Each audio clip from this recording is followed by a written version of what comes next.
comienzas presentándote a tu gusto y diciendo así un poco quién eres?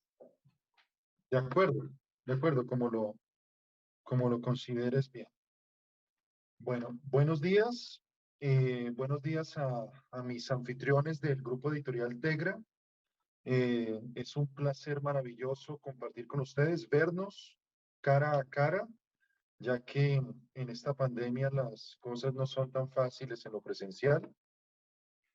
Mi nombre es Duván Reinerio Campo. Brevemente me presento, poeta, autor de este nuevo libro, A Geografía de los Bares del Sur. Soy también diplomático de carrera en el Servicio Exterior Colombiano. Soy ministro plenipotenciario entre la carrera diplomática y en esta función he ejercido cargos en diversos países, no solo en Colombia, sino en otros como Austria, Hungría y Polonia, y he vivido también en Francia y en general he viajado por muchos lugares del mundo, en parte nutriéndome de la literatura de distintas regiones, de distintos idiomas. Soy también traductor de poesía en varios idiomas. Hablo 6 idiomas, de los cuales traduzco en 4.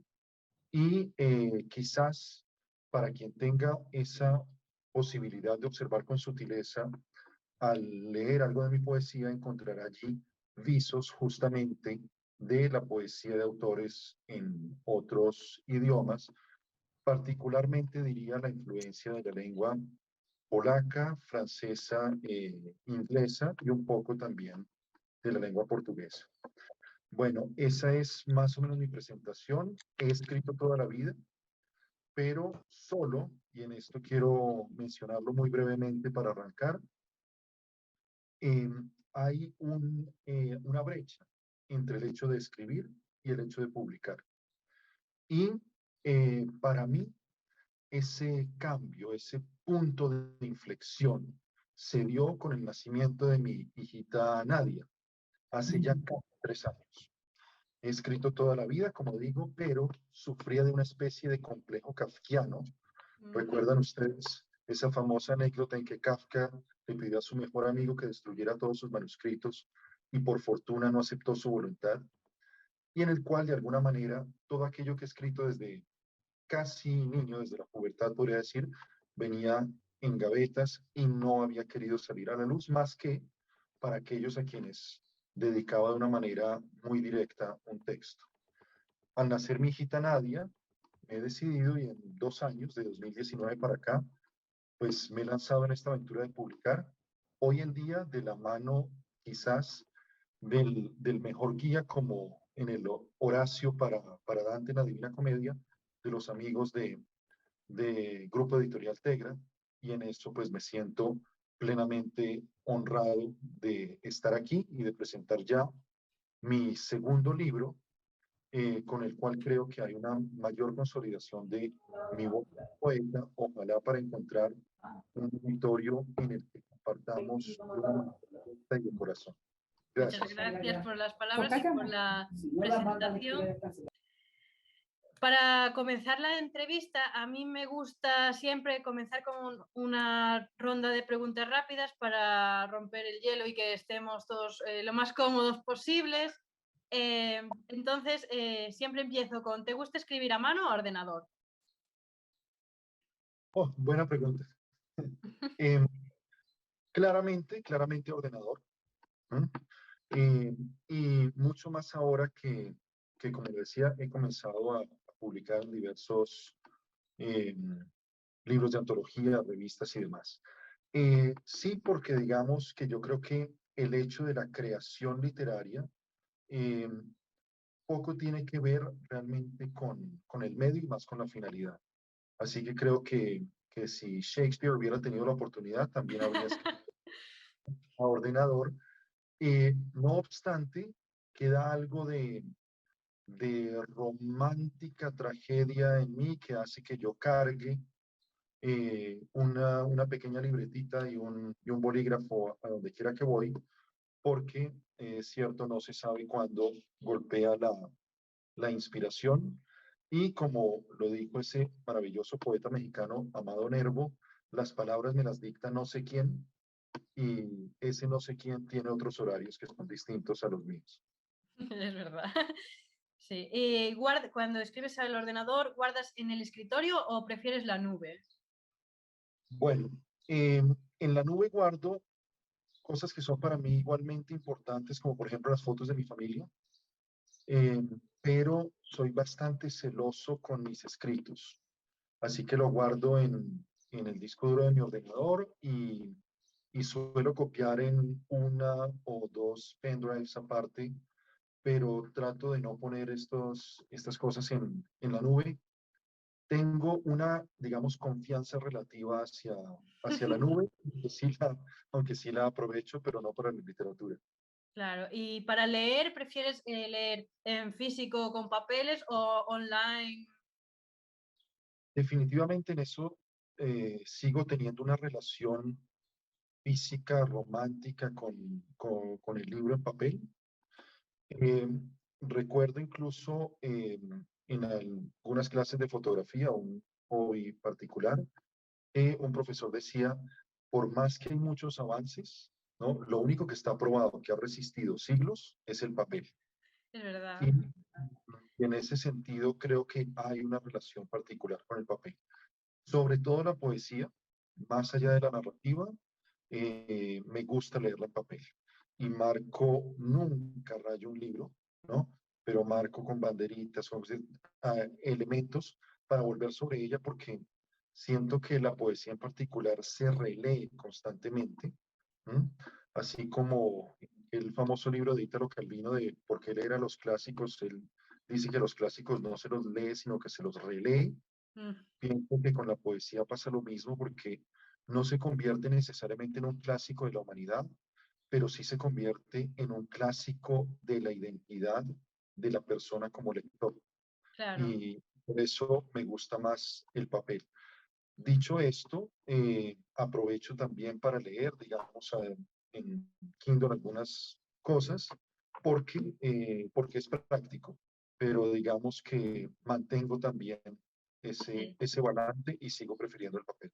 Es difícil desapegarse de ese vínculo tan físico, tan terrenal. Sí, sí. ¿Y recuerdas el primer libro que leíste? Uy, yo te cuento. em, hmm, yo comencé a leer muy chiquito. Por lo que me cuentan mis papás, yo leía a los 3 años.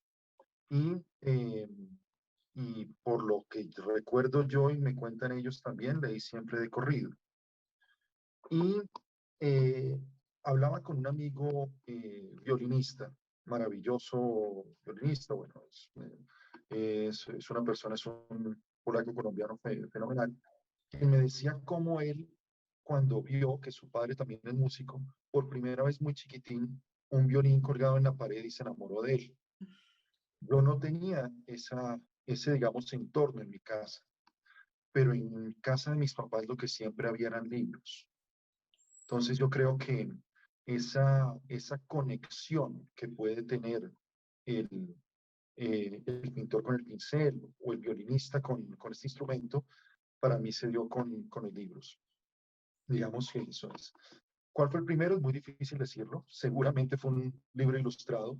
De los que yo alcanzo a recordar, no sé a qué temprana edad, pero muy pequeñito, eran libros que me había regalado mi papá de aventuras, sobre todo. Algunos de ellos ilustrados y después que comencé yo a leer en sus versiones originales. Aquí pienso en autores y sé que sonará un poco extraño para un niño pequeño, pero por lo menos estoy seguro porque esa colección todavía existe en casa de mis papás, que eran estos tomos ilustrados, obras de James Fenimore Cooper, Robert Louis Stevenson, Daniel Defoe, Walter Scott, es decir, novela caballeresca, novela de aventuras, La isla del tesoro, Total, Barnes, sí. etcétera. Y sí, estoy convencido que eso fue, digamos, con lo primero quizás con lo que yo me fasciné porque tengo algún recuerdo, como una lejana fotografía, por ejemplo, incluso de aquel libro ilustrado del último mohicano de Fenimore Cooper o Daniel Defoe, esas historias. De niño, pues fascinado por esto, digamos, un gusto que me impregnó mi papá. em, seguí leyendo novelas de aventuras, Rudyard Kipling, por ejemplo, Capitanes Intrépidos, y diría que en esa infancia que yo ya recuerdo bien, sobre todo Jules Verne, de Julio Mm, Verne, quizás en aquella época leí todo lo que caía en mis manos, y curiosamente, la obra que más me gusta de Julio Verne hasta hoy en día, la releí hace unos años, es Miguel Strogoff. Y sé que esto es curioso porque no es representativo de Verne, para nada, sí, sí. ¿sí? Pero la historia del correo del zar me llevó a una cierta fascinación posterior por la literatura rusa, en Mm. particular del siglo de plata y del siglo XX. Y no sé si te respondí la pregunta, pero Sí, sí. Y la primera historia que escribiste, a lo mejor es más fácil. oh, yo, No. yo, te- yo tengo claro que fue lo primero que escribí. Sé que ya no existe. Qué Tendría mal. 12 o 13 años. Era un cuentito muy ingenuo, pero fue un cuentito muy ingenuo, muy particular. Me acuerdo de qué se trataba y cómo se llamaba. Se llamaba El monstruo de grafito para un niño de 12, 13 años. Y recuerdo que lo escribí porque hubo por acá en un centro comercial en Bogotá, donde yo vivía desde niño, algún concursillo, digamos, de una librería, ¿no? Y daban premios que básicamente eran premios que eran libros para niños, ¿no? Y pues básicamente allí me gané unos libritos que disfruté mucho con ese concursillo. Y la historia del monstruo de grafito fue algo muy ingenuo que escribí y era una especie de sueño de un niño que apenas entra en la pubertad, en el cual batalla toda la noche, ¿no? Con un monstruo que él mismo dibujó en un cuadernito. Y rompen los jarrones de mamá. Me acuerdo que eso lo incluí porque eso me sucedió con una pelota de romper un espejo de cristal de roca de mi mamá. Sé que eso estaba incluido en la historia. Y pasa así, el niño se despierta y piensa, ah, menos mal, fue un sueño, uf, ¿no? Y cuando sale a la sala, encuentra un jarrón roto, caído del espejo y una hojita rasgada de cuaderno con un monstruo dibujado al que tiene borradas las piernas. Ah, Ese- pues a lo mejor era buena idea retomarlo porque me parece muy original. esa fue mi historia de aquellos años, de la que me quedaron unos libritos de esa librería en Bogotá. Pues sí, sí, me parece que debería retomarla para volver a sacarla, porque es muy original e interesante, sí, sí. Y ahora que hemos repasado un poco primeros libros, primeras historias, eh, a la pregunta de qué personaje de libro, de literatura te gustaría conocer en persona, ¿qué respuesta podrías dar? Oye, qué pregunta tan particular. Creo, creo que en la vida me han preguntado y yo he preguntado qué personaje de novela quisieras o has querido ser. Esta es la primera vez que me encuentro frente al tema de a quién quisieras conocer. Es muy Es, difícil ser, pero es también muy- es muy difícil conocer, porque hay cosas buenas y malas. pues la verdad es que es muy interesante la pregunta. Bueno, quisiera mencionar de pronto dos, que son tres. Porque se me ocurre que quisiera conocer a un personaje y a una pareja. Bueno, lo Eh, permitimos. bueno, un personaje, y puede que esto suene un poco extraño, pero soy un aficionado de la literatura de J.R.R. Tolkien, así que me fascinaría conocer a Gandalf el Gris, ¿no? Eh, bueno, no creo que valga la pena ahondar mucho en esto. Creo que es un personaje muy conocido de todos los lectores. pero sí, en cierta medida es la fuente de la sabiduría. Además, es muy curioso porque, como Tolkien lo describe, entre, entre los magos de la Tierra Media, era cuando era el gris y no después cuando se convierte en Gandalf el blanco, era quizás el mago de todos que parecía más despreciable, ¿no? No era tan alto como los demás, andaba con una caña que demostraba que no podía caminar con tal fortaleza, sino más bien enjuto. Luego era bastante despreciado, pero finalmente es la fuente de la sabiduría quizás para una de las historias de ficción más importantes de toda la literatura universal. Entonces, Gandalf, el gris, definitivamente. Y te diría que de pronto una pareja es porque mi novela favorita de Gabriel García Márquez, el premio Nobel colombiano en el año 82, el mayor escritor que ha dado en nuestras tierras, él dijo de este libro, Amor en los tiempos del cólera, que era su novela favorita, más aún que Cien años de soledad. Y cuando yo leí por primera vez, quiero decirlo porque pues es de esas novelas que se leen más de una vez, El amor en los tiempos del cólera, me sentí tan profundamente identificado con Florentino Ariza, el protagonista trágico, pero me di cuenta de que Florentino Ariza no existe sin Fermina Daza, su amor. Por eso digo de pronto una pareja. Gabo dijo de este libro que era la historia del amor de sus papás, en parte porque el padre de Gabo, que era telegrafista, eh, a distancia, ¿no? Entre Aracataca y Santa Marta, digamos ciudades y pueblos en el Caribe colombiano, le mandaba a diario versitos de amor a la que fue madre de Gabriel García Márquez y así la enamoró. Y esa forma, digamos, de héroe trágico moderno, real, porque fue padre de Gabo, y ficticio, Florentino Ariza, pues definitivamente me habla profundamente a lo que soy o creo ser yo. Hay una escena maravillosa en El amor en los tiempos del cólera, en la cual a Florentino Ariza, que era un hombre inteligente, pero un poco bueno para nada, según los estándares, digamos, convencionales, contemporáneos, le consiguen un puesto burocrático, ¿no?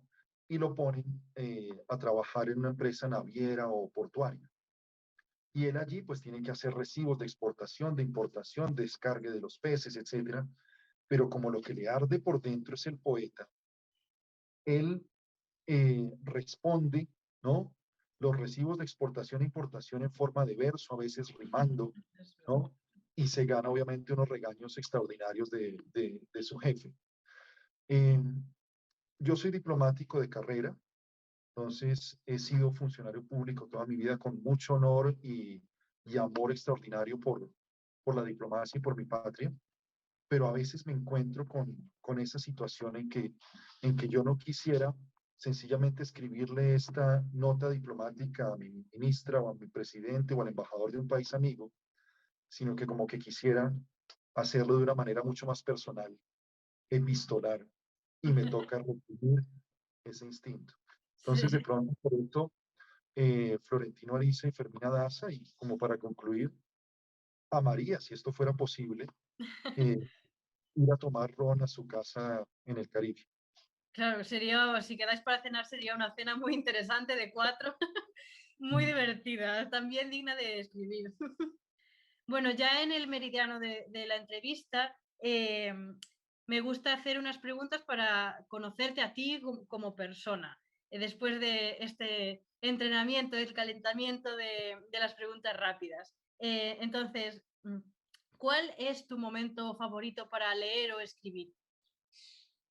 Ah, favorito lo tenía cuando no estaba casado y no tenía una hijita,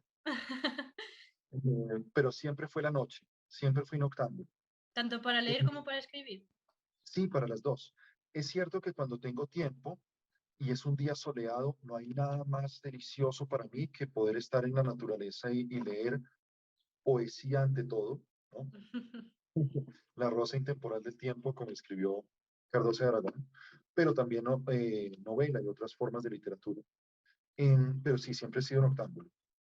Cuando era muy niño, yo sé que molestó a mis papás eso. Yo pasaba de la medianoche hasta las 4 de la mañana o algo así leyendo siempre. Y obviamente en las mañanas era muy difícil que fuera al colegio por Claro. una tarea. Ahora que tengo a una hijita, pues la verdad mi hora de escribir es las 2 de la mañana, porque tengo horarios de diplomático, es decir, horarios de oficina, y porque cada momento que yo puedo se lo dedico a mi pequeña Nadia. Entonces, escribo en las noches, ¿no? Me encuentro algún rincón, ¿no? Pongo alguna lamparita y allí escribo. Y me he dado cuenta también de esto, que cuando tengo la oportunidad y el tiempo, leo narrativa en el día y la poesía la dejo para la noche Más cuando ya íntimo, no más... hay ruidos del universo, Mm. cuando el único ruido es el de mi pensamiento y la forma en que resuenan los versos en mi cabeza. Esa sería la respuesta, soy noctámbulo. ¿Y alguna costumbre a la hora de escribir más que leer? Así Wow. algo que digas, esto seguro que no lo hace nadie. Mira, es cierto que somos animales de costumbres. No sé si tengo una costumbre particular, pero más que una costumbre es algo que surge quizás de la improvisación. Y es que si bien yo escribo cuando suena una palabra, veo algo, hay un momento que me suelta esa primera frase, como decía Amado Nervo, que las palabras me las dicta no sé quién. Es frecuente que yo escriba después de haber leído. ¿M? Y no necesariamente poesía. ¿M? Poesía más, por supuesto, pero a veces cuando estoy leyendo también una novela eh, y de alguna manera me interiorizo en aquel paisaje que Mm. está, y bueno, ¿no? Eh, Cosas como, al mencionar a Tolkien, hay diálogos, por ejemplo, de los Ents, estos árboles ancestrales. Eso me llevó, por ejemplo, a escribir algún poema desde el yo de un árbol, ¿no? Ese tipo de cosas. Entonces, si bien no es una costumbre, es muy frecuente que haber leído algo me lleve a un nuevo sendero para, para escribir algún poema. ¿Y estás trabajando en tu próxima obra o tienes algo en mente? Mira, eh, como lo mío es sobre todo la poesía, digamos, no exclusivamente, pero ante todo la poesía, eh, escribo generalmente, digamos, constantemente sobre mis vivencias. Pero sí, sí tengo un manuscrito en proceso, digamos, de acondicionamiento. El hilo conductor más o menos es el siguiente, aunque no es tan exacto, y es que pues está inspirado o podría ser una reinterpretación o tiene visos del elogio de la locura de Erasmo de Rotterdam. Em, es un libro que para mí es fascinante desde mucho tiempo atrás, porque uno fue escrito en 9 días por Erasmo en medio de una convalecencia terrible que creía que se iba a morir en una casa de campo. Y, y es curioso en el caso de él que sus otras obras son muy trabajadas a lo largo de años, ¿no? Y esto fue como una especie de relámpago de inspiración. Y tiene algo muy particular y es que una gran cantidad de los dichos que nosotros creemos son de la sabiduría popular vienen de ese libro. ¿M? Entonces, pues se podría citar muchísimos, pero básicamente quizás no ha habido un autor que haya influenciado desde la filosofía de manera más fuerte el saber popular sin que nadie lo sepa que Erasmo de Rotterdam. En silencio, sí. Y, y está este concepto de la locura. Entonces, digamos que de alguna manera sí, hay una especie de hilo conductor allí en este nuevo manuscrito, el cual ya creo que tengo un primer manuscrito coherente, ¿no? Pero a veces todavía estoy como sacando y metiéndole ladrillos a esa casita Mm. para, para poderlo soltar al mundo. Y en este momento eh, tengo la gran curiosidad de ver cómo resuena en los oídos de los lectores esta geografía de los bares del sur que estamos publicando con la editorial Tegra. Sí, Entonces, es lo que próximamente. puedo prefigurar por ahora. Y bueno, que estamos viendo que tienes un montón de inspiración de otros autores, de grandes escritores y filósofos. ¿Y para quién escribes tus obras? Oh, creo que ya di parte de esa respuesta, me adelanté a esa pregunta, no sabía que me ibas a golpear con esa pregunta. Eh, la verdad escribo para muchas personas y enfatizo, es muy frecuente que escriba para personas, ¿no? Personas reales que conozco, ¿no? Y incluso en diálogos locos quizás en mi cabeza con autores del pasado o presentes. ¿Mm? Em, Conversé en mi tiempo en Budapest con un magnífico escritor húngaro que se llama Vamos Miklos, quien, entre otras obras, escribió un encuentro con Gabriel García Márquez. Y eh, yo creí, un poco por edad, un poco porque es un escritor muy conocido en Hungría, que él de verdad había conocido a Gabriel García Márquez. Él dijo, no, yo me lo imaginé todo. Eso es todo imaginado, yo nunca lo conocí. Cuando yo escribí ese libro, ¿no? No era tan famoso en Hungría y Gabriel García Márquez ya era una superestrella de la literatura. Luego él no me iba ni siquiera a mirar, más o menos eran las palabras de Vamos Miklos sobre este tema. En parte en este libro que te comento que estoy planeando, un poquito inspirado de Erasmo de Rotterdam, eh, hay varios poemas allí que yo dedico a hacer una especie de diálogo con Álvaro Mutis, García Márquez, Octavio Paz, eh, Ervin Lazar, húngaro, Alejandro Pizarnik, Anne Sexton, bueno, digamos, autores que de alguna manera me han tocado. Y ya en lo real, este libro, A Geografía de los Bares del Sur, y mi libro anterior, publicado el año pasado, Fairy Tale, se los he dedicado a Nadia, mi hijita, y a Natalia, mi esposa. Natalia tiene un protagonismo importante en este libro, que la hemos elegido por dos razones. Una por ser modelo profesional y otra por la inspiración para el libro, como parte de la imagen de la portada del libro, pues que es para que se entienda que quizás quien lo ve diga, "Ah, pero qué niña tan bonita, ¿no? Porque es una portada de un libro de poesía, no es solo por eso, sino porque esos ojos que se ven allí, esos labios que se ven allí, han inspirado varios de los poemas que están en este libro. Eso es precioso, sí, sí. Y eh, al firmar en persona o al firmar los libros, ¿qué te gusta dedicar? No sé, ¿qué palabras te gusta dedicarles a las personas que quieren tu libro firmado? Mira, ya quisiera yo haber firmado muchos libros. Bueno, pero ¿No? alguno firmarías. Eh, la verdad, creo que hay una, hay una ventaja y una desventaja de ser un autor, podríamos decir, emergente, ¿no? La desventaja claramente está en que, pues, si fuera más conocido y vendiera muchos más libros, que espero sea en el lapso de unos años, porque con este impulso con Editorial Tegra yo creo que se va a lograr, pues incluso podría dedicarme solo a la literatura. Pero la ventaja de, de no ser un autor mainstream, digamos, tan conocido, es que cada libro que he dedicado en, en los pocos encuentros de recitales y de firmas de libros en los que he participado, eh, ha sido estrictamente personalizado. O bien porque sea alguien que yo conozca del pasado, o bien porque es una persona con la que haya podido apenas leerla por sus gestos, por su mirada, por, por la amabilidad con la que se acerca a mí por el lapso de unos cuantos segundos, cualquier dedicatoria que he hecho hasta el día de hoy ha sido dedicada de corazón para esa persona que leerá el libro.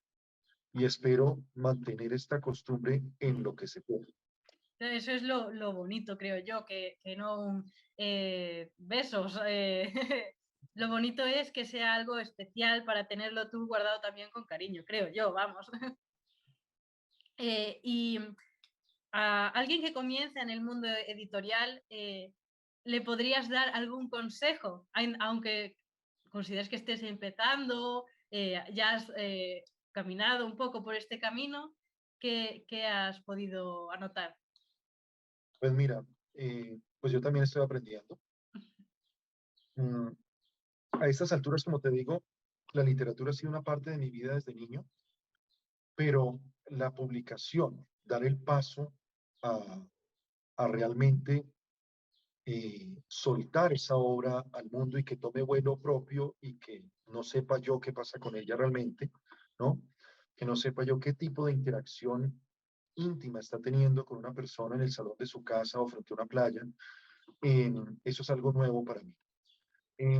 Sí puedo decir que he tenido un sentimiento abrumador en que estos 2 años, de 2019 para acá, cuando por fin me decidí a publicar, eh, ha habido una especie de montaña rusa en que ya he sido partícipe de antologías en muchos países, en revistas en muchos países, en Venezuela, en Estados Unidos, en España, que adoro España, digamos, como escribió Neruda en su momento, España en el corazón, ¿no? Argentina ha sido quizás un país donde me he dado a conocer más que en Colombia, ¿no? Mi propia patria. Entonces, digamos que ha sido bastante acelerado. Diría que los dos puntos de entrada para mí, y no hay otro, han sido los concursos literarios y las convocatorias de revistas. La verdad es que no he hecho por desconocimiento, timidez o lo que sea, aquello de ir a tocar las puertas de una editorial per se, como en el caso nuestro con Tegra, digamos, un manuscrito que envié por un magnífico concurso que ustedes manejan, y para mi gran sorpresa, recibir este contrato de edición.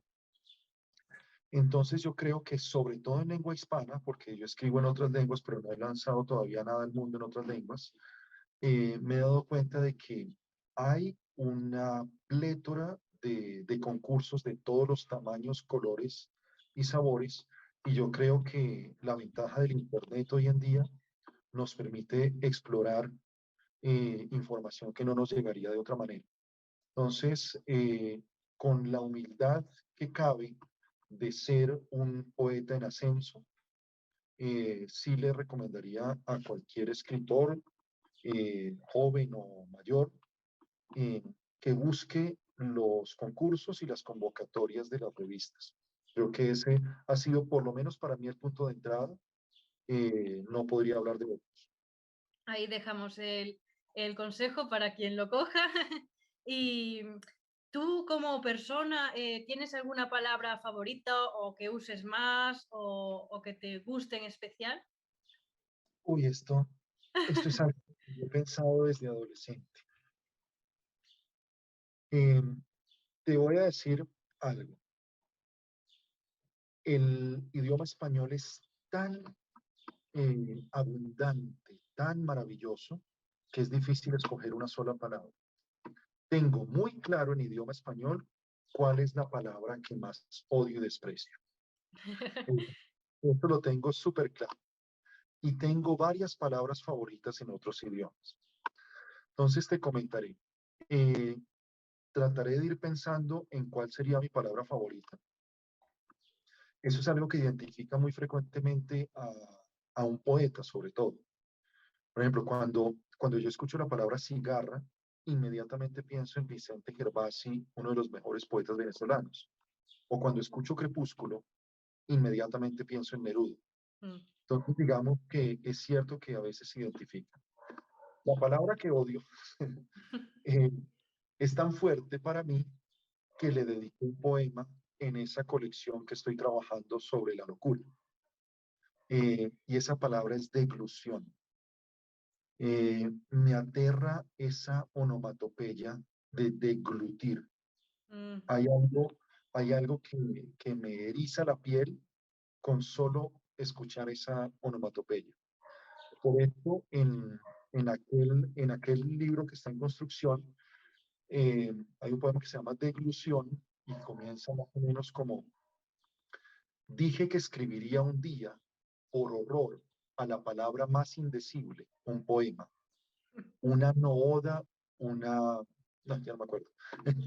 Tendría que buscarlo. Una oda de lo feo, ya no me acuerdo cómo sigue. Pero en todo caso, quizás lo encuentre ahora en el texto. Dije que escribiría un día, por horror a la palabra más indecible, un poema. Y así comienza Deglución, que es un poema muy largo en dos partes. Eh,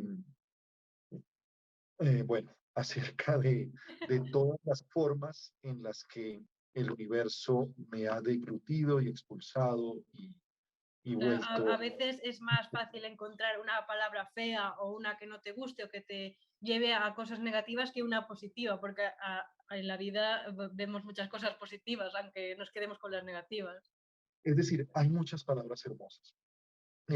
Comentaré de pronto, si me lo permites, espero no extenderme tanto en el tiempo, que una de las maravillas que tiene eh, que tengamos diversos lenguajes en el mundo, y eso se muestra mucho en la poesía. A mí me encanta traducir, para mí, quizás para proyectos posteriores también, poesía de diversos idiomas.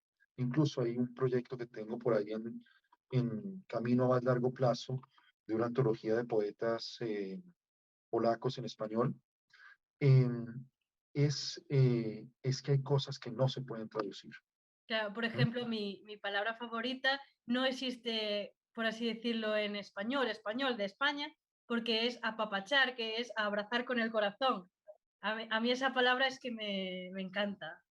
Y esto es del gallego. No, no, es de, eh, bueno, es de Venezuela, puede ser, o Colombia. Es Yo lo abrazar escucho, con el corazón. yo lo he escuchado como un regionalismo, pero es muy bello, exactamente. Por ejemplo, bueno, palabra que seguro conoces porque en Galicia tienen tanta cercanía, saudade, ¿no? Esa Ah, especie de sí, azul del portugués. Hay una palabra en ruso, que es tosca, que define algo así como el alma enigmática rusa, ese dolor que uno encuentra en Pasternak, en Dostoyevsky, no se define sino con tosca. Hay, en alemán me encanta la palabra Vorfreude, que se traduce como anticipación, pero que en realidad es el placer antes del placer, mm, ¿no? Cuando uno sabe que va a llegar a casa y va a comer el pastel que hizo mamá, todo el camino en el bus hasta allá es más placentero que el propio pastel. Em, hay otras, digamos, hay muchas otras. En polaco hay un montón que se me ocurren. Pienso en la palabra okrągłe, que es circular, pero es porque tiene una onomatopeya tan bonita que siento una pelota rebotándome en la cabeza cuando oigo claro. okrągłe, esférico, por el sonido okrągłe. Y hay muchas así. Una de pronto, ahorita que se me ocurrió, cuando uno lee este libro, Geografía de los Bares del Sur, se me ocurre que sí hay una palabra que, que tiene un significado quizás mayor a sí mismo en este libro, que es la palabra pájaro, porque hay varios poemas relacionados con ella y que era, creo, la palabra favorita de un poeta francés como Saint-Jean Perse, bueno, martiniqués francés como Saint-Jean Perse. Entonces es difícil, te digo, tengo una que odio, que es deglución, y, y tengo una fascinación por ir descubriendo Claro. obras, y, y el idioma español es tan impresionante que a pesar de haber leído tanto, casi a diario descubro palabras nuevas en español y eso realmente me llena de humildad y asombro. Claro, vamos a bajar un poco la intensidad de la entrevista, que estamos siendo muy intensos. ¿Tienes alguna aplicación que digas, esto me ha cambiado la vida, no podría vivir sin ella? Ay, mira, yo no sé si no podría vivir sin ella, pero me dificultaría la vida. Eh, Adoro YouTube. Eh, sí. o sea, quisiera decir, darte una respuesta más intelectual, ¿no? Pero, pero adoro YouTube. Y en parte tiene que ver con esto. Si no fuera por, por YouTube, no podría haber accedido a una cantidad de entrevistas Mm, de autores que me encantan, que seguramente están en alguna fonoteca, en la Casa de Poesía Silva en Colombia, o en algún instituto Octavio Paz en México, o donde sea, eh, pero que están allí, al alcance de tus dedos.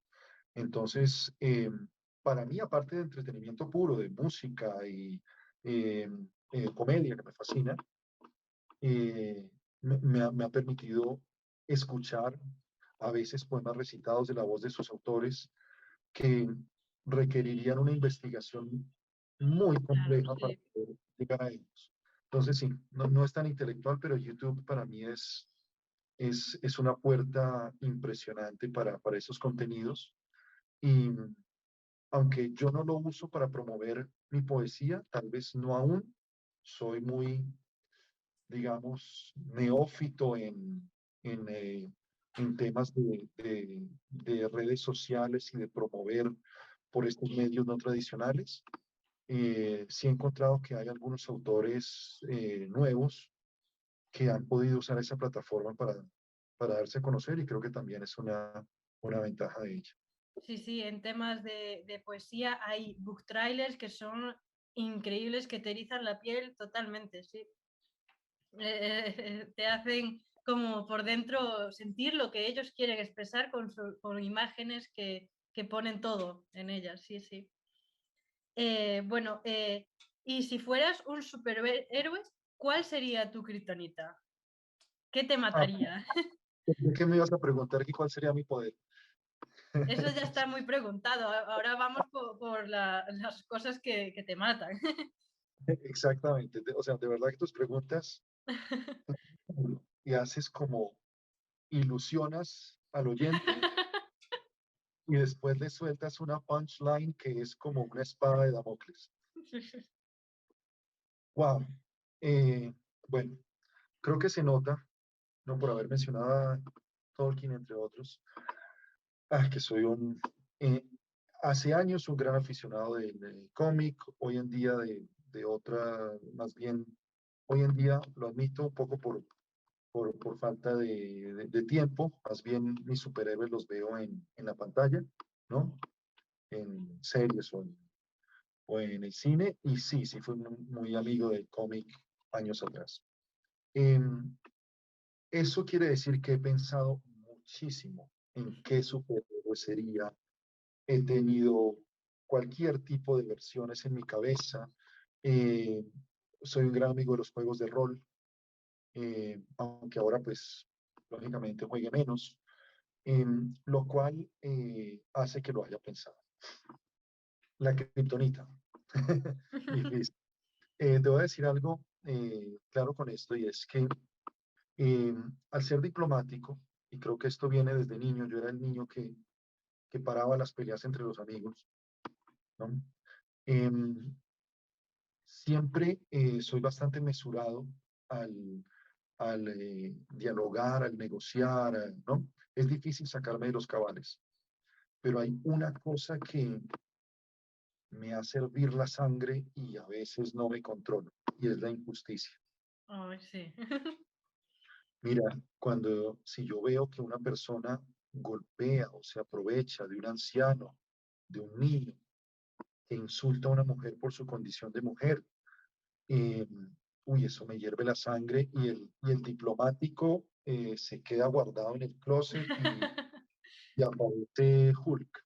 Hulk, sí, totalmente. ¿Y hay algún tema del que nunca escribirías? Autocensura. Autocensura. No, mire, yo creo que no.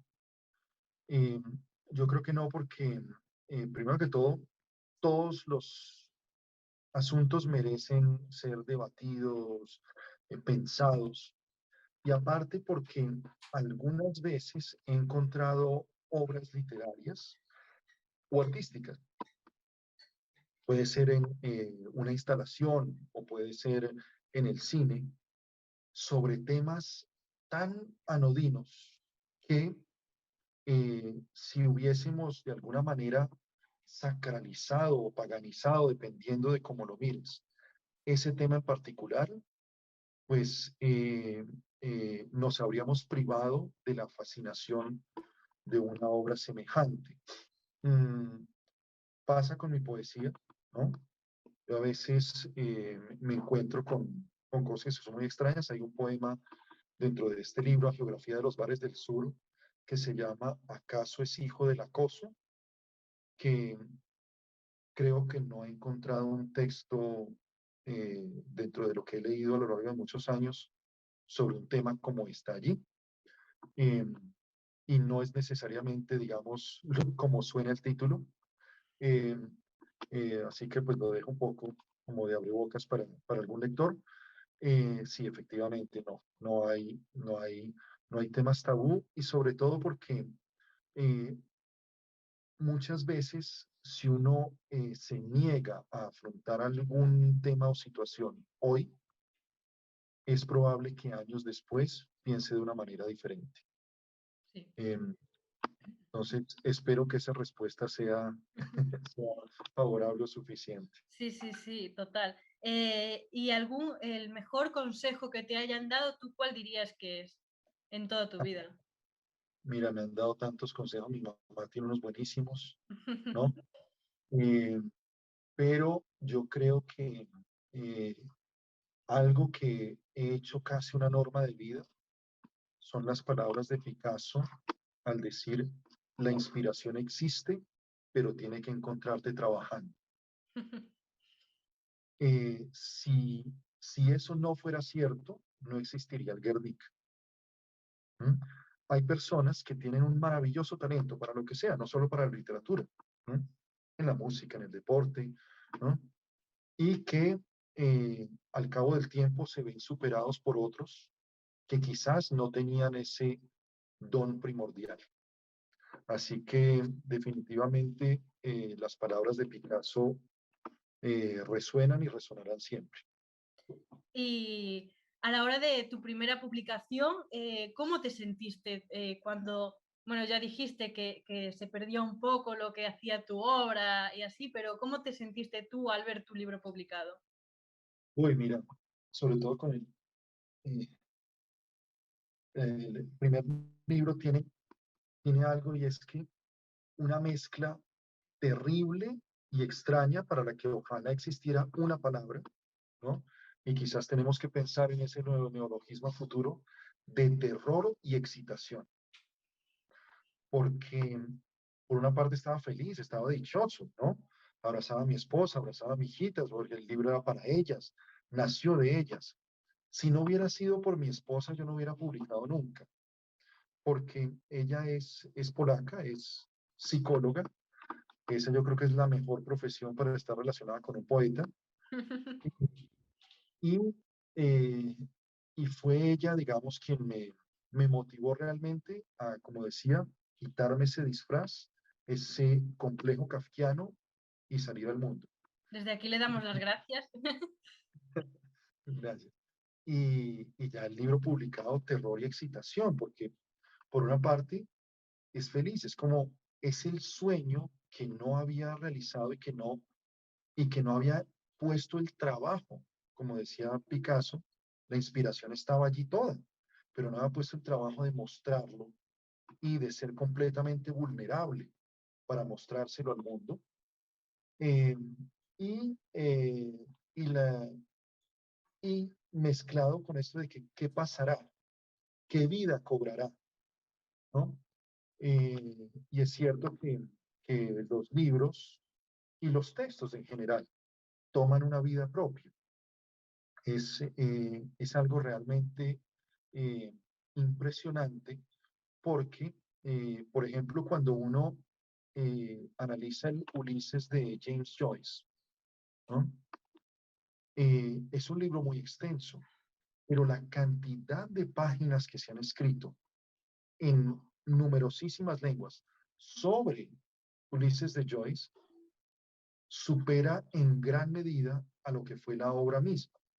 Claro. Entonces, es muy difícil saber qué vida propia cobra.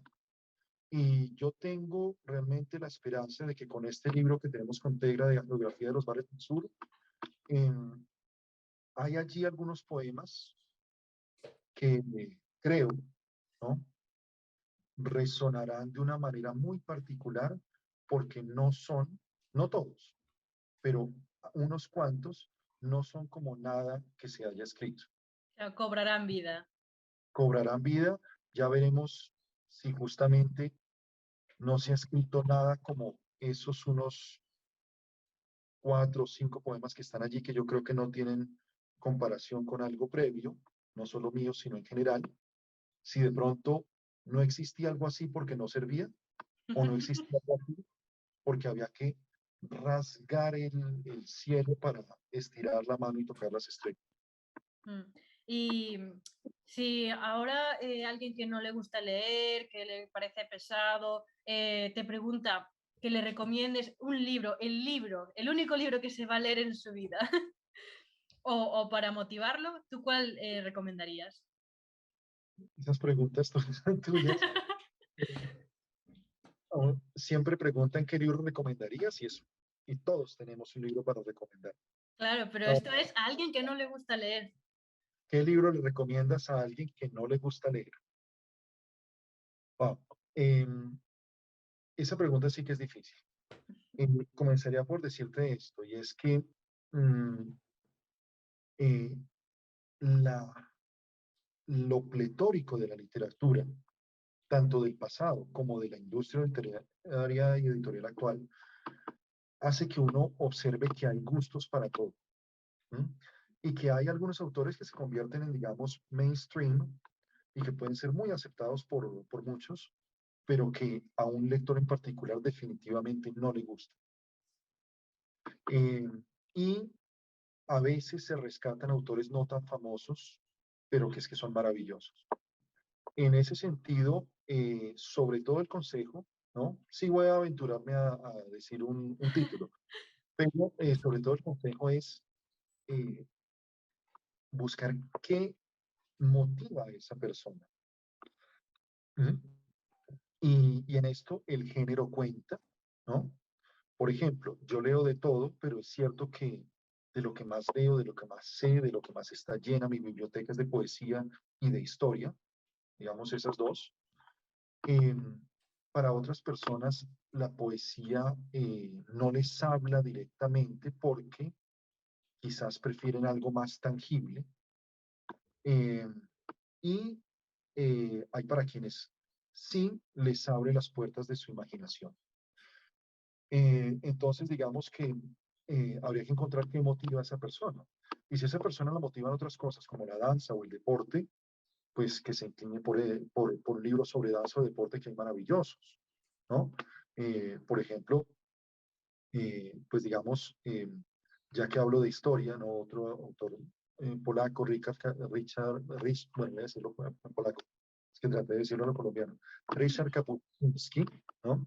Eh, pues de quien leí varias obras en mi tiempo en Polonia, un país que adoro, escribió sobre la guerra del fútbol en Centroamérica. ¿M? Y mejor, digamos, con más intuición, con más, eh, digamos, observación, podríamos decirlo, creativa, quizás porque veía de alguna manera los toros desde la barrera, los propios centroamericanos. Entonces, digamos que sí hay que encontrar qué te gusta, qué te motiva e ir por allá.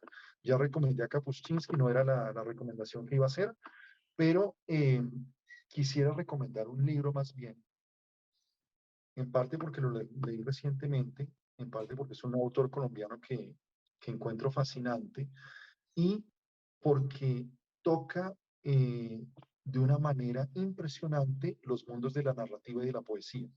Y es William Ospina, El año del verano que nunca llegó, donde esa historia de Villa Diodati, del verano de 1816 en Ginebra o a las afueras de Ginebra, cerca del lago Lehmann, ha sido contada por otros autores, incluso Federico Andajasi también escribió un libro sobre esto, digamos, ha sido reinterpretado. Puedo decir incluso que recientemente vi una película, ¿no? Mary Shelley, que también aborda el tema. Entonces, ese encuentro entre Lord Byron, Percy Bysshe Shelley, Polidori, ¿no? Mary Wollstonecraft, que nos dio algunas de las obras más poderosas de la literatura poética y de terror de todos los tiempos, la aborda William Ospina allí con una majestuosidad impresionante que va desde la autobiografía, ¿no? A la del investigador puro, a los viajes pasando por muchos países y a la pura poética.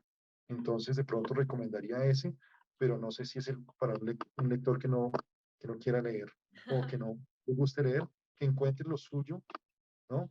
El fútbol, la moda, la danza, que encuentre lo suyo.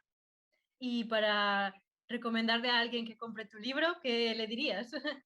Ay, eso me gustaría que lo dijeras tú, pero, pero voy a tratar. Es un libro sincero. ¿Mm? Eh, Son poemas de diversas épocas en mi vida. El título, A Geografía de los Bares del Sur, eh, está inspirado en el último poema del libro y tiene que ver con, de alguna manera, que yo concibo, aunque no se lea específicamente así, esta obra como un diario de viaje, porque son experiencias vividas más bien intermitentes y no como sería un verdadero diario, eh, de aquellos golpes que quizás me ha dado la vida y aquella fascinación y asombro que he encontrado en cosas quizás para otros banales. Luego, creo que para alguien que le guste la poesía, primero, y de segundo, para alguien que de pronto se esté adentrando en la poesía, es un libro completamente honesto, eh, por supuesto cargado de una cantidad de figuras imaginativas, digamos, esa honestidad está bajo una envoltura como un dulcecillo, ¿no? Hay que retirar la envoltura para encontrar la sinceridad del libro, pero la sinceridad está allí. Así que si alguien se decide a comprarlo y se decide a leerlo, cuando retire la envoltura encontrará quién soy en realidad, ese Duván Reñerio Campo, poeta, y no necesariamente una persona que a veces me encuentran, creo, respetable como profesor y como diplomático, sino como el ser verdadero que llevo por dentro. Perfecto. No lo hubiera dicho yo mejor, ya te lo digo. Y la última pregunta es una pregunta obligada. Eh, ¿Estás contento con Editorial Tegra? ¿Te sientes cómodo? Mira, estoy feliz, respondo con la mayor sinceridad. Eh, Aparte, como he dicho, de publicaciones en revistas, en antologías, he tenido contacto, digamos, me ha cobijado, ha sido mi compañero de travesía hasta el momento, dos editoriales, las dos españolas, las dos magníficas, eh, mi primer libro y con ustedes. Y quiero en esto, si de pronto me escuchan los colegas de esta otra editorial, no mencionaré el nombre en este momento, pero está disponible si googlean mi nombre, eh, que he sido muy feliz con ellos porque han creído en mí, creyeron en mí desde el principio. La misma situación, fue un manuscrito que envié a un concurso y me respondieron con un contrato de edición a partir de ese concurso literario. Pero yo siento con Tegra algo muy particular y es que he tenido un trato realmente personalizado, una especie de hilvanación de sueños conjuntos y ese acompañamiento ha sido para mí maravilloso, mucho más de lo que yo esperaba. Por eso yo quisiera también continuar con Tegra mucho tiempo más, poder tener otras ediciones, esperar, ojalá que este libro sea un éxito. Y yo creo que ese trato personalizado ha sido realmente fundamental. Esta entrevista para mí es una prueba de ello, de que ustedes se preocupan por los autores y no se preocupan por vender, se preocupan por los autores. Y en ese sentido, pues creo que nos vamos conociendo mejor y nos vamos haciendo cada vez más amigos. Por eso definitivamente, o sea, el grupo editorial Tegra para mí es, em, se está convirtiendo en una casa, ¿no? Le estamos poniendo el techo, la estamos pintando, Perfecto. digamos, junto al fuego de esta casita. Estamos muy agradecidos con que transmitamos eso. Nosotros intentamos que todo sea lo mejor posible para todos y sin escritores no tendríamos las obras, así que cómo no cuidarlos. Yo quiero agradecerte esta charla tan intensa y cómica por partes. Ya ha llegado a su fin y te dejo este último espacio después de darte infinitas gracias por tu tiempo. Te dejo este espacio por si quieres leer un poco un poema o despedirte a tu gusto. Esta, como has dicho, es tu casa, así que adelante, todo para ti. Bueno, muchísimas gracias, de verdad. Estoy feliz, feliz de haber compartido contigo. Ojalá, aún sin saber lo que pensarán a quienes hayan escuchado, pero de haberle llegado un poquito al corazón de quienes nos escuchan. Y ojalá lograr también que atravesemos esa barrera y que lean mi obra y me conozcan, se conozcan quizás un poquito a partir de ella y emprendamos ese camino juntos. Voy a leer un poema de este libro, de La geografía de los mares del sur. Eh, eh, lo escogí en parte porque es el poema más corto, ¿no? Pero también creo que es apropiado para clausurar este espacio.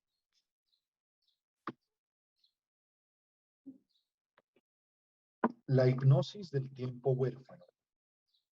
Cierra los ojos despacio. Deja caer tus párpados con la promesa de mis labios. Déjame leer en tus ojos de viento los soles de tus encantos.